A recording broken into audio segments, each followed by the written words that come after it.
ఇందిరమ్మ ఇల్లు, రాజీవ్ యువ వికాసం, అట్టనే వడ్ల కొనుగోలు, ఈ మూడిటి మీద ఇవాళ మాట్లాడదలుచుకున్న ప్రజల పక్షాన. అయితే నిజామాబాద్ జిల్లాలో ఈ ప్రభుత్వం వచ్చి ఇప్పటికి 17 నెలలు అయింది. ఎన్నికలప్పుడు రేవంత్ రెడ్డి గారు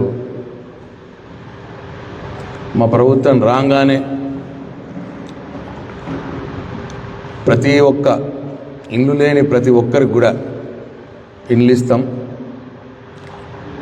ఇంట్లో తండ్రికి ఇల్లు ఉంటే పెళ్ళైన ప్రతి కొడుక్కి ఇస్తాం, పెళ్ళైన ప్రతి బిడ్డకి ఇస్తాం అని ఎలక్షన్లలో చెప్పడం జరిగింది. దాంతో నమ్మినారు ప్రజలు, కొందరు ఆయన ఓట్లేసి గెలిపించినారు, ఆశతో కూడా ఉన్నారు. ఇగో రేపిస్తాం, ఇగో మాపిస్తాం. పొంగులేటి శ్రీనివాసరెడ్డి గారు హౌసింగ్ మినిస్టర్గా ఇప్పటికి ఒక 4 డేట్లు పెట్టాడు. దసరా అన్నాడు, ఉగాది అన్నాడు, సంక్రాంతి అన్నాడు. ఇప్పటికి కూడా ఇంకా ఇందిరమ్మ ఇల్లు ఒక్క ఇల్లు కూడా కట్టలేదు వీళ్ళు. 17 నెలలైంది, ఒకటంటే ఒక ఇల్లు కట్టలేదు. సరే వీళ్ళందరికీ ఇస్తాము అన్నారు కదా అని పాపం ప్రజలు ఆశతో నిజామాబాద్ జిల్లాలో దాదాపు 1,80,000 మంది ఇల్లు లేని పేదవారు మాకు ఇల్లు కావాలి అని చెప్పి ఇందిరమ్మ ఇళ్ళ పథకంలో అప్లై చేసుకోవడం జరిగింది. ఎంతమంది? 1,80,000 మంది ఇల్లు లేని పేదవారు అప్లై చేసుకున్నారు. 1,80,000 మంది అప్లై చేసుకుంటే వీళ్ళు కాంగ్రెస్ పార్టీ నాయకులు వాళ్ళ ఇళ్లలో కూర్చొని ఒక 70,000 మంది ఎలిజిబిలిటీ లిస్ట్ అని చెప్పి ఓ 2 నెలల క్రితం ఎలిజిబిలిటీ లిస్టు తయారు చేసినారు. 70,000 మంది తయారు చేసినారు. అప్పుడు గ్రామ సభలు పెట్టినారు. పెట్టి ఆ ఎలిజిబిలిటీ లిస్టులో ఇక ఈ ఊర్లో 150 మందికి ఎలిజిబుల్ అయినరు ఇందిరమ్మ ఇల్లు, మీ అందరికీ వస్తుంది. 150 మంది లిస్ట్ వచ్చింది, మీ అందరికి ఇల్లు వస్తాయని చెప్పి నమ్మించినారు. అట్లా 70,000 మంది సుమారు నిజామాబాద్ జిల్లాలో ఎలిజిబిలిటీ లిస్టులు పెట్టినారు. వాళ్ళందరికీ కూడా ఇల్లు ఇస్తామని నమ్మించారు. అప్పుడు చాలా గొడవలైనాయి. మేము 1,80,000 మంది సుమారు అప్లై చేసుకుంటే మీరు 70,000 మందికే ఎలిజిబిలిటీ అంటున్నారు, అది కూడా మీ ఇష్టం వచ్చినట్టు ఎలిజిబిలిటీ తయారు చేసినారు, భూములు ఉన్నోళ్ళకు ఉన్నాయి, ఇల్లు ఉన్నోళ్ళకు కూడా ఇచ్చినారు అని చెప్పి అప్పుడు గ్రామ సభల్లో గొడవలు జరిగినాయి. అదందరూ మనందరికి సాక్ష్యం. గొడవలు జరిగిన గ్రామ సభల్లో మళ్ళీ లిస్టు తయారు చేస్తామన్నారు.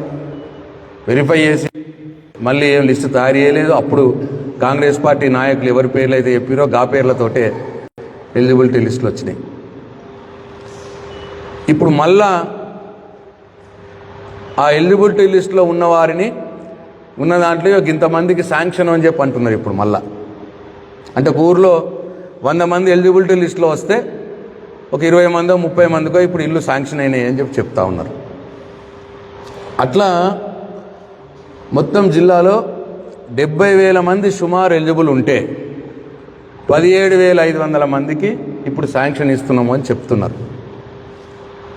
అంటే అప్లై చేసుకున్న వాళ్ళు 1,80,000 అవసరం ఉన్నోళ్ళు, మీరు ఎలిజిబిలిటీ లిస్ట్ పెట్టింది 70,000, అంటే 3 రూట్లో ఒకటి.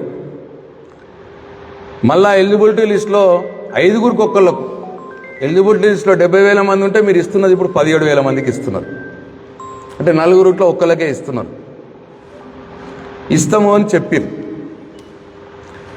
అది కూడా ఏం జరుగుతున్నది, నేను ఊర్లలో గత 2-3 రోజుల నుంచి అన్ని గ్రామాల్లో మాట్లాడి నేను ఈ ప్రెస్ మీట్ పెడతా ఉన్నాను. ఈ ఇందిరమ్మ ఇళ్లల్లో ఎవరి అర్హులు, ఎవరు లబ్ధిదారులు, వాళ్ళని ఎట్లా సెలెక్ట్ చేయాలన్న దాని మీద ఇదే ప్రభుత్వం ఇగో జీవో నంబర్ 7 9/3/2024లో ఒక జీవో ఇచ్చింది. 9 మార్చి 2024 సంవత్సరంలో జీవో నంబర్ 7 తోటి ఒక జీవో ఇచ్చింది. దీంట్లో ఏమంటున్నారు వాళ్ళు,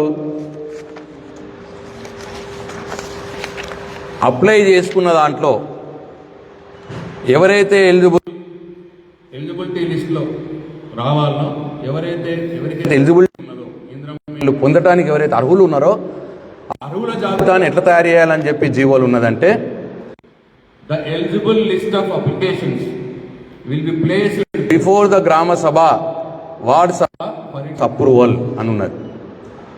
ఎలిజిబిలిటీ లిస్ట్ అర్హుల జాబితాను కూడా గ్రామ సభల్లో పెట్టి చెయ్యాలి.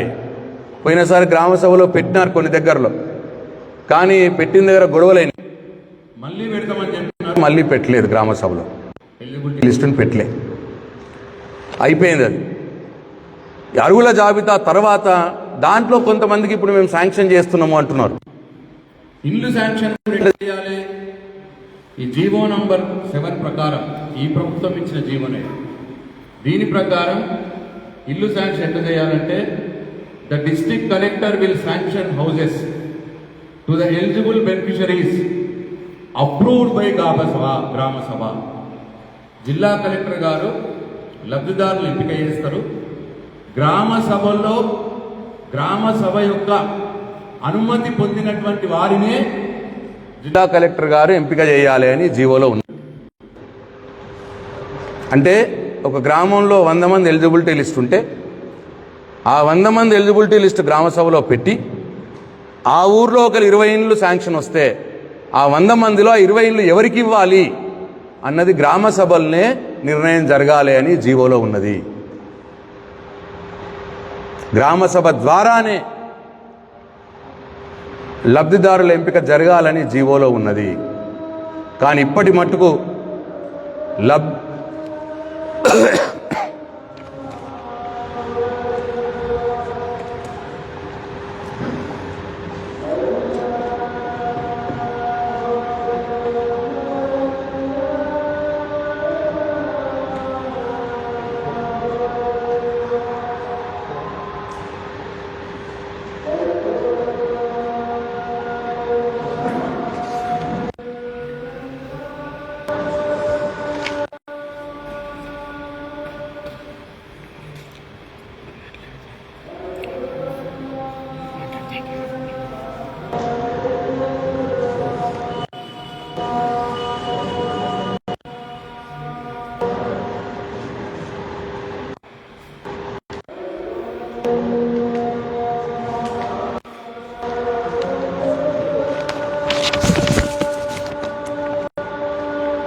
చెప్తా. ఇట్లా జీవో నంబర్ 7 ద్వారా ఇందిరమ్మ ఇండ్లని ఇందిరమ్మ ఇళ్ల లబ్ధిదారులు గ్రామ సభల ద్వారానే ఎంపిక చేయాలని స్పష్టంగా ఉన్నది జీవో నంబర్ 7లో. కానీ మాకు వస్తున్నటువంటి సమాచారం ఏంటంటే ఇప్పటి మటుకు ఒక్క గ్రామ సభ కూడా పెట్టలేదు. గ్రామ సభలో నిర్ణయం జరగాల్సినటువంటి లబ్ధిదారుల పేర్లు కాంగ్రెస్ పార్టీ నాయకుల ఇళ్లల్లో జరుగుతున్నాయి. కాంగ్రెస్ పార్టీ నాయకులు ఆ ఊర్లో ఒక 30 ఇండ్లు శాంక్షన్ అయితే ఒక ఐదుగురేమో నిజమైన లబ్ధిదారులు ఒక 5 పేర్లు రాసి ఇక సగం కాంగ్రెస్ పార్టీ కార్యకర్తలకు, ఇంకో సగం ఏమో ఎవరైతే 50,000 రూపాయలు ఇస్తారో ఒక ఇంటికి 50,000 రూపాయలు ఇచ్చిన వాళ్ళకే ఇందిరమ్మ ఇండ్ల లబ్ధిదారుల పేర్ల లిస్టులో పేరు వస్తున్నది.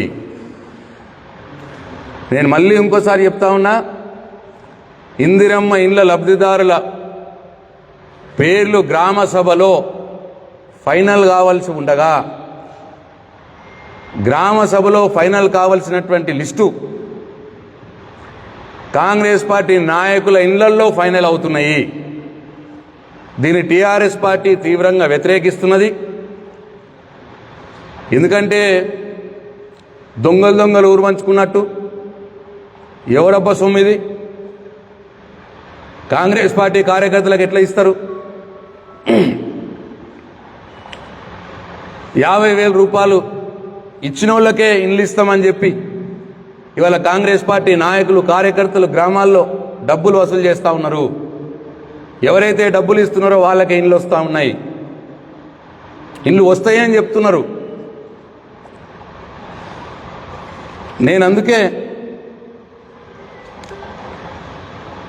నేను డిమాండ్ చేస్తూ ఉన్నా, కలెక్టర్ గారిని కూడా డిమాండ్ చేస్తూ ఉన్నా. ఎందుకంటే ఫైనల్గా అప్రూవల్ చేసేది మీరే, కలెక్టర్ గారే. ఎట్టి పరిస్థితుల్లో ఇందిరమ్మ ఇండ్ల లబ్ధిదారుల ఎంపిక మీరిచ్చిన జీవో ప్రకారమే గ్రామ సభల్లోనే ఫైనల్ కావాలి. గ్రామ సభలు పెట్టకుండానే కాంగ్రెస్ పార్టీ నాయకుల ఇళ్లల్లో లిస్టులు తయారు చేసి గ్రామ సభ అప్రూవల్ అయింది అని ఊరికే కాగితాల మీద రాసి ఇవాళ అవి శాంక్షన్ చేస్తే మాత్రం ఇండ్లు రాని పేదవారిని తీసుకొని తప్పకుండా పోరాటం చేస్తాం, తీవ్రతరం చేస్తాం. గ్రామ సభల్లో ఫైనల్ చేయండి. మీరు 100 మంది ఎలిజిబిలిటీ లిస్ట్ ఉంటే మీరు 20 ఇండ్లు ఇచ్చినారనుకోండి, ఆ 20 మంది ఎవరికి ఇవ్వాలో గ్రామ సభలో పెట్టండి. మీ జీవో ప్రకారమే గ్రామ సభల్లోనే ఫైనల్ చేయాలి. నేను ఈ సందర్భంగా మా టీఆర్ఎస్ పార్టీ కార్యకర్తలు నాయకులకు నేను విజ్ఞప్తి చేస్తూ ఉన్నా, ఈ కాంగ్రెస్ పార్టీ నాయకులు వారి ఇళ్లల్లో తయారు చేసే లిస్టుని, ఆ లబ్ధిదారుల లిస్టుని వ్యతిరేకించండి. ఎవరైతే న్యాయంగా రావాల్సిన వారు ఉంటారో, ఇల్లు రావాల్సిన వారు ఉంటారో వారిని కూడా తీసుకొని మీ గ్రామ పంచాయతీల దగ్గర మీ ఎంఆర్ఓ ఆఫీసులలో వాళ్ళని తీసుకొని వెళ్ళి డిమాండ్ చేయండి, గ్రామ సభ పెట్టండి. గ్రామ సభలోనే ఇందిరమ్మ ఇండ్ల లిస్టు ఫైనల్ కావాలి అని చెప్పి డిమాండ్ చేయమని చెప్పి నేను టీఆర్ఎస్ పార్టీ నాయకుల్ని కార్యకర్తలను కూడా కోరుతా ఉన్నా. మార్పు కోసం అన్నారు. ఇదేనా మీరు కోరుకున్న మార్పు? ఇదేనా మీరు చేస్తా అన్న మార్పు? ప్రభుత్వం డబ్బులతో నిర్మించబోయే ఇందిరమ్మ ఇండ్లు మీ కాంగ్రెస్ పార్టీ వాళ్ళకి ఇవ్వడమేనా మార్పు? లేదు ఎవరైతే 50,000 రూపాయలు ఇస్తారో వాళ్ళకి ఇవ్వడమేనా మీరు తెస్తానన్న మార్పు? ప్రజలు కూడా ఒకసారి గమనించాలని చెప్పి నేను కోరుతా ఉన్నా. ఎట్టి పరిస్థితుల్లో ఇందిరమ్మ ఇండ్ల విషయంలో ఈ కాంగ్రెస్ పార్టీ నాయకులు కార్యకర్తలు చేయబోయే అన్యాయాన్ని, మోసాన్ని ఎదిరించాలి అని చెప్పి నేను ప్రజలను కూడా విజ్ఞప్తి చేస్తూ ఉన్నా. టీఆర్ఎస్ పార్టీ నాయకుల్ని, కార్యకర్తలను కూడా నేను విజ్ఞప్తి చేస్తూ ఉన్నా. అట్లనే రెండవది రాజీవ్ యువ వికాసం. చాలా గొప్పగా చెప్పుకున్నారు. రాజీవ్ యువ వికాసం ద్వారా నిరుద్యోగ యువతకు వాళ్ళే ఉపాధి పొందే విధంగా, వాళ్ళే స్వయంగా బిజినెస్ చేసుకునే విధంగా ₹1,00,000 నుంచి 4 లక్షల రూపాయల మట్టుకు ప్రభుత్వం సాయం చేస్తుంది. తద్వారా నిరుద్యోగ యువతకు చాలామందికి ఉపాధి దొరుకుతుంది అని చాలా గొప్పగా చెప్పినారు. కానీ ఇవాళ జరుగుతున్నది ఏంటంటే ఆ లిస్టులు కూడా తయారవుతూ ఉన్నాయి. రాజు యువ వికాసం లిస్టులు కేవలం కాంగ్రెస్ పార్టీ కార్యకర్తలకు, కాంగ్రెస్ పార్టీ నాయకులకు, లేదు కాంగ్రెస్ పార్టీ కార్యకర్తలు నాయకులకు లంచాలు ఇచ్చిన వాళ్ళకి మాత్రమే రాజీవ్ యువ వికాసంలో పేర్లు వస్తూ ఉన్నాయి.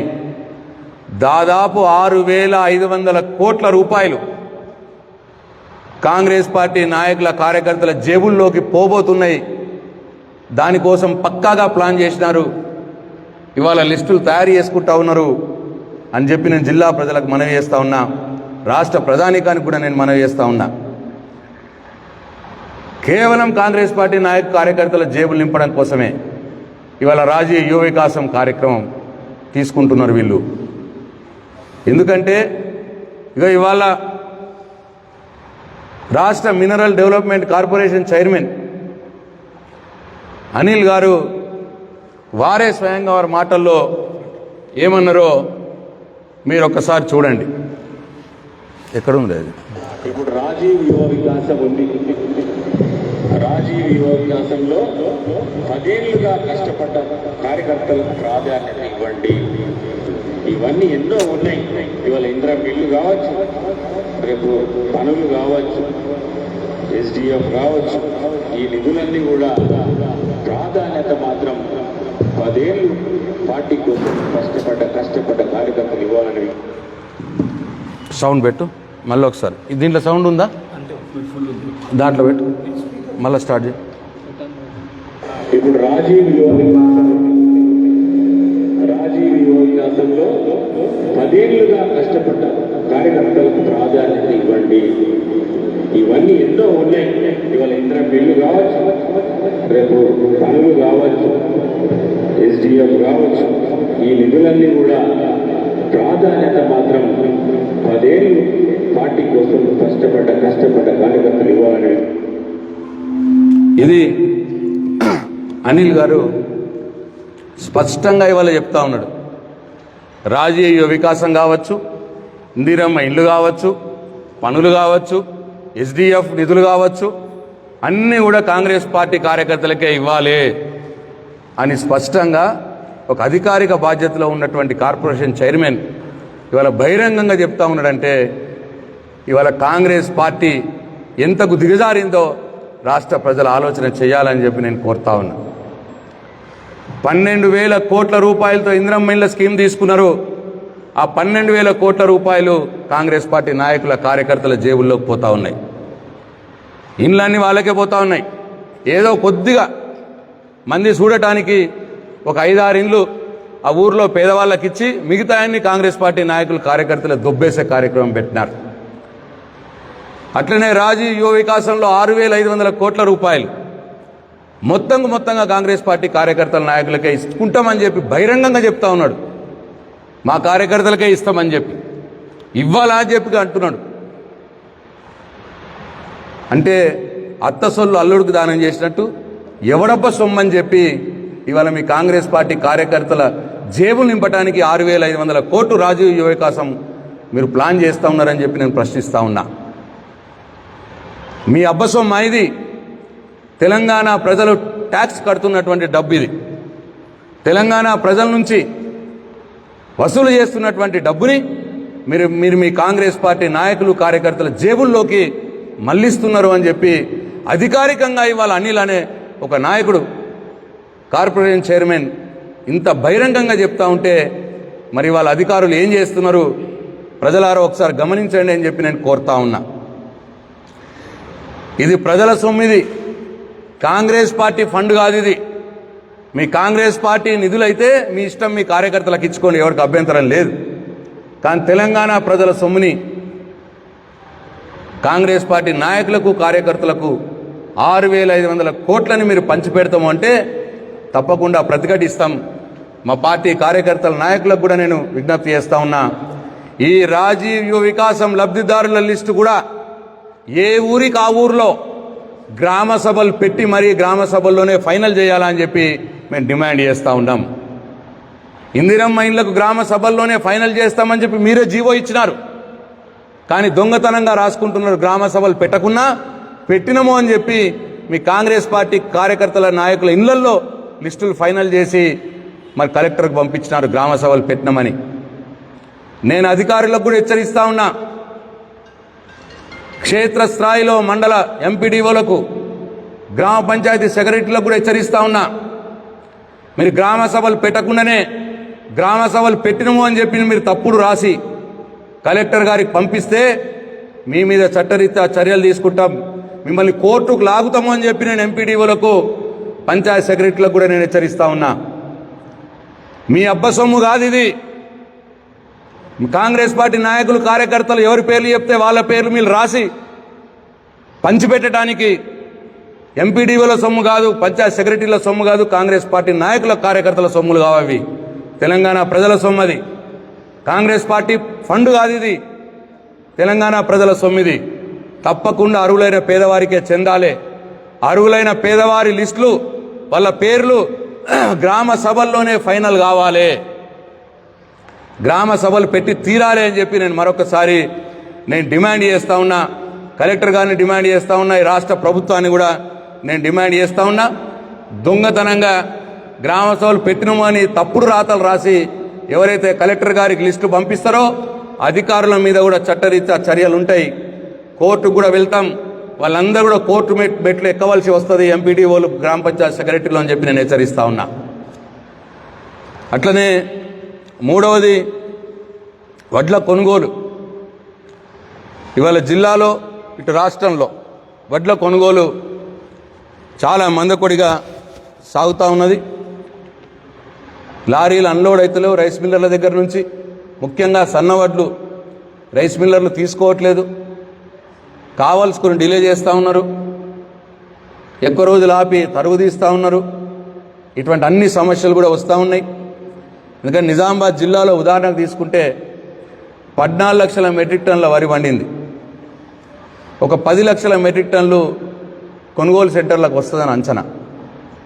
ఇప్పటికే 9 లక్షల మెట్రిక్ టన్నులు కొనుగోలు సెంటర్లకు వచ్చింది. కానీ లారీ వాళ్ళు పర్చేజ్ చేసింది 9 లక్షల మెట్రిక్ టన్నులు కొనుగోలు సెంటర్లకు వస్తే 7,50,000 మెట్రిక్ టన్నులు మాత్రమే ఇప్పటికి కొన్నారు.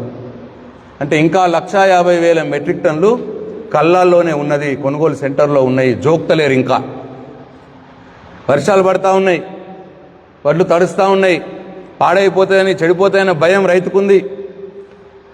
అయినా జోక్తలేరు, అమాలీలు లేరంటారు, గన్ని బ్యాగులు లేరంటావు, రకరకాల ప్రాబ్లమ్స్ చెప్పి ఇవాళ జోక్తలేరు. 1,50,000 మెట్రిక్ టన్నులు ఇవాళ కళ్ళల్లోనే ఉన్నాయి, జోక్తలేరు.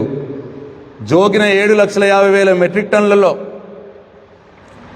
7,45,000 మెట్రిక్ టన్నులు లారీల మీద రైస్ మిల్లకు పంపించినారు. కానీ ట్రక్ షీట్ జనరేట్ అయింది కేవలం 6,25,000 మెట్రిక్ టన్నులు మాత్రమే. ఈ లెక్కలన్నీ కూడా అధికారిక లెక్కలే నేను చెప్పేది. 7,45,000 మెట్రిక్ టన్నులు లారీలకు లోడ్ అయితే అన్లోడ్ అయింది మాత్రం 6,20,000 మెట్రిక్ టన్నులే. అంటే ఇంకా 1,20,000 మెట్రిక్ టన్నులు లారీలలో ఉన్నాయి వడ్లు. 1,50,000 మెట్రిక్ టన్నులు కళ్ళాల్లో ఉన్నాయి, 1,20,000 మెట్రిక్ టన్నులు లారీలలో ఉన్నాయి. అంటే 2,70,000 మెట్రిక్ టన్నులు అటు కళ్ళాల్లో ఇటు లారీలలో ఉన్నాయి. మొత్తం 9 లక్షల మెట్రిక్ టన్నులో 25 నుంచి 30% వడ్లు అటు కళ్ళాల్లో ఇటు లారీలలో ఉన్నాయి. 6,25,000 మెట్రిక్ టన్నులు ట్రక్ షీట్ జనరేట్ అయితే రైస్ మిల్లర్లు అక్నాలజ్మెంట్ ఇచ్చింది 6,10,000 మెట్రిక్ టన్నులకు మాత్రమే. అంటే ట్రక్ షీట్ జనరేట్ అయ్యి రైస్ మిల్లర్లు తీసుకున్నాక మాకు గింతే వచ్చింది అని 6,10,000 మెట్రిక్ టన్నులు చెప్పినారు. 6,20,000 మెట్రిక్ టన్నుల ట్రక్ షీట్ జనరేట్ అయితే అంటే 15,000 మెట్రిక్ టన్నులు తరుగు కింద తీసేసినారు రైతులకి. ప్రతి 40 కిలోలకి 1.5 కిలో నుంచి 2 కిలోలు తరుగు కింద తీస్తున్నారు. ఒక క్వింటాల్కి 5 కిలోలు తరుగు కింద పోతా ఉన్నది. దానికి సాక్ష్యమే ఇది. 6,25,000 మెట్రిక్ టన్నులు ట్రక్ షీట్ జనరేట్ అయితే 6,10,000 మెట్రిక్ టన్నులు మాత్రమే రైస్ మిల్లర్లు అక్నాలజ్మెంట్ చేసినారు. అంటే 15,000 మెట్రిక్ టన్నులు తరుగు కింద పోతా ఉన్నది. కాబట్టి నేను ఈ జిల్లా యంత్రాంగాన్ని డిమాండ్ చేస్తూ ఉన్నా, తొందరగా కళ్ళల్లో ఉన్న వడ్లు జోకండి, లారీల్లో ఉన్నాయి అన్లోడ్ చేపియండి, రైస్ మిల్లర్లతో మాట్లాడి 1,50,000 మెట్రిక్ టన్నులు కళ్ళల్లో ఉన్నాయి జోక్పియండి, 1,20,000 మెట్రిక్ టన్నులు లారీలలో ఉన్నాయి అన్లోడ్ చేపియండి, 15,000 మెట్రిక్ టన్నులు తరుగు కింద తీస్తున్నారు, దాన్ని అరికట్టండి. నేను జిల్లా యంత్రాంగాన్ని డిమాండ్ చేస్తూ ఉన్నా. రైతులు ఇబ్బంది పడతా ఉన్నారు. అట్లనే ఇంకొక విషయం, మార్చి 25 నాడు మొదలుపెట్టినారు వడ్లు కొనుగోలు ఈ జిల్లాలో. ఇవాళ మే 11, అంటే దాదాపు 40-45 రోజులైంది వడ్లు కొనుగోలు చేయబట్టి. చాలా గొప్పగా చెప్పినారు, వడ్లకు 500 రూపాయలు బోనస్ ఇస్తామన్నారు క్వింటాల్కు. మొదలు అన్ని వడ్లకు అన్నారు, ఇప్పుడు మళ్ళా మాట మార్చి ఓన్లీ సన్న వడ్లకే అంటున్నారు. ఇవాళ ఈ సన్న వడ్డు కూడా కొని జిల్లాలో 45 రోజులైంది. ఇప్పటికీ ఒక్క రైతుకు కూడా 500 రూపాయల బోనస్ రాలేదు. 45 రోజులైంది. నేను డిమాండ్ చేస్తూ ఉన్నా రేవంత్ రెడ్డిని, ముఖ్యమంత్రిని, రాష్ట్ర ప్రభుత్వాన్ని, వెంటనే అన్ని రకాల వడ్లకు మీరు ఇస్తానన్న 500 రూపాయల బోనస్ ఇవ్వడం మొదలు పెట్టండి. మీరిచ్చిన మాటనే నిలుపుకోండి. రైతు బంధు ఎట్లన్నా సగంకి ఆపేసినావు, ఈ బోనస్ అనగానే మొత్తం ఇవ్వండి, అన్ని రకాల వడ్లకు ఇవ్వండి బోనస్. రైతులు ఆశతో ఎదురు చూస్తూ ఉన్నారు. నేను రైతుల పక్షాన డిమాండ్ చేస్తూ ఉన్నా, ఈ ప్రభుత్వాన్ని 500 రూపాయల బోనస్ వెంటనే ఇవ్వాలని చెప్పి డిమాండ్ చేస్తూ ఉన్నా. వడ్లు కొనుగోలు ఫాస్ట్గా జరగట్లేదు అని గత నెల రోజుల నుంచి టీఆర్ఎస్ పార్టీ మొత్తుకుంటా ఉన్నది, రైతులతో కలిసి ఆందోళనలు చేస్తూ ఉన్నది. కానీ ముఖ్యమంత్రి రేవంత్ రెడ్డి ఇప్పటికి ఒక్కసారి కూడా వడ్ల కొనుగోలు మీద రివ్యూ పెట్టలేదు. దేని మీద రివ్యూ పెట్టిండు ఆయన? ఇప్పటికి 10 సార్లు అందాల పోటీల మీద రివ్యూలు పెట్టిండు ఆయన. ఆయన రైతుల బాధల కంటే, రైతుల వడ్లు కొనుగోలు మీద కంటే అందాల పోటీల మీద ఆయనకు శ్రద్ధ ఎక్కువ ఉన్నది. కాబట్టి ఇప్పటికైనా బుద్ధి తెచ్చుకోండి రేవంత్ రెడ్డి గారు, ముఖ్యమంత్రి గారు. ఇప్పటికైనా ఇమీడియట్గా రివ్యూ పెట్టండి వడ్ల కొనుగోలు మీద. కళ్ళల్లో ఉన్న వడ్లు జోక్పియండి, లారీలలో ఉండే అన్లోడ్ చేపియండి, తరుగును అరికట్టండి, 500 రూపాయల బోనస్ వెంటనే ఇవ్వండి. ఇప్పటికన్నా బుద్ధి తెచ్చుకొని ఈ చర్యలు తీసుకోవాలని చెప్పి నేను ముఖ్యమంత్రి రేవంత్ రెడ్డి గారిని డిమాండ్ చేస్తూ ఉన్నా. మళ్ళొకసారి చివరగా, ఇందిరమ్మ ఇండ్ల లబ్ధిదారుల్ని ఎంపిక చేసే బాధ్యత ఈ ప్రభుత్వం ఇచ్చిన జీవో ప్రకారం గ్రామ సభల్లోనే జరగాలి. మీరు గ్రామ సభలు పెట్టకుండా కాంగ్రెస్ పార్టీ నాయకుల ఇళ్లల్లో ఇందిరమ్మ ఇండ్ల లబ్ధిదారుల ఎంపిక జరుగుతూ ఉన్నది. కాంగ్రెస్ పార్టీ కార్యకర్తలు కట్టబెడతా ఉన్నారు. ఇల్లుకు 50,000 చొప్పున లంచం తీసుకొని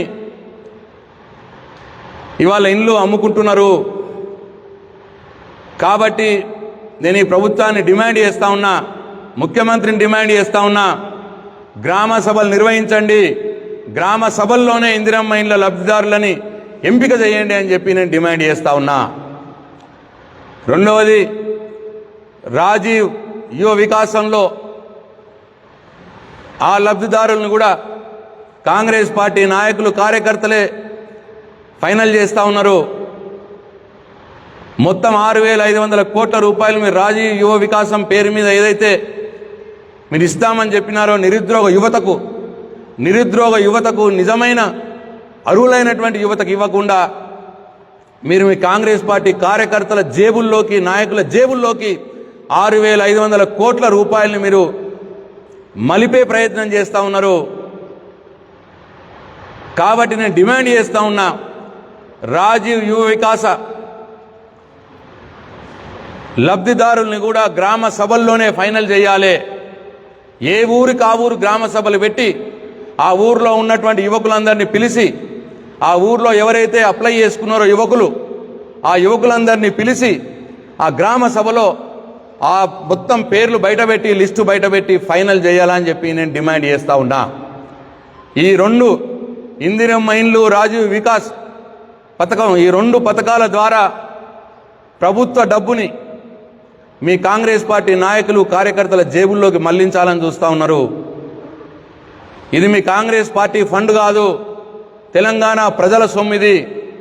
కాబట్టి నిజమైన ఇందిరమ్మ లబ్ధిదారులకు అందేదానక గ్రామ సభలో పెట్టించి, నిజమైన ఇందిరమ్మ లబ్ధిదారులకు ఇల్లు అందేదానక గ్రామ సభలో పెట్టించి, రాజీవ్ యువక వికాస పథకం ద్వారా నిజమైన నిరుద్యోగ యువతకు ఉపాధి దొరికేదానిక, వాళ్ళకు అందేదానిక టీఆర్ఎస్ పార్టీ పోరాటం చేస్తుంది అని చెప్పి నేను ఈ సందర్భంగా తెలియజేస్తూ సెలవు తీసుకుంటున్నా. జై తెలంగాణ, జై కేసీఆర్.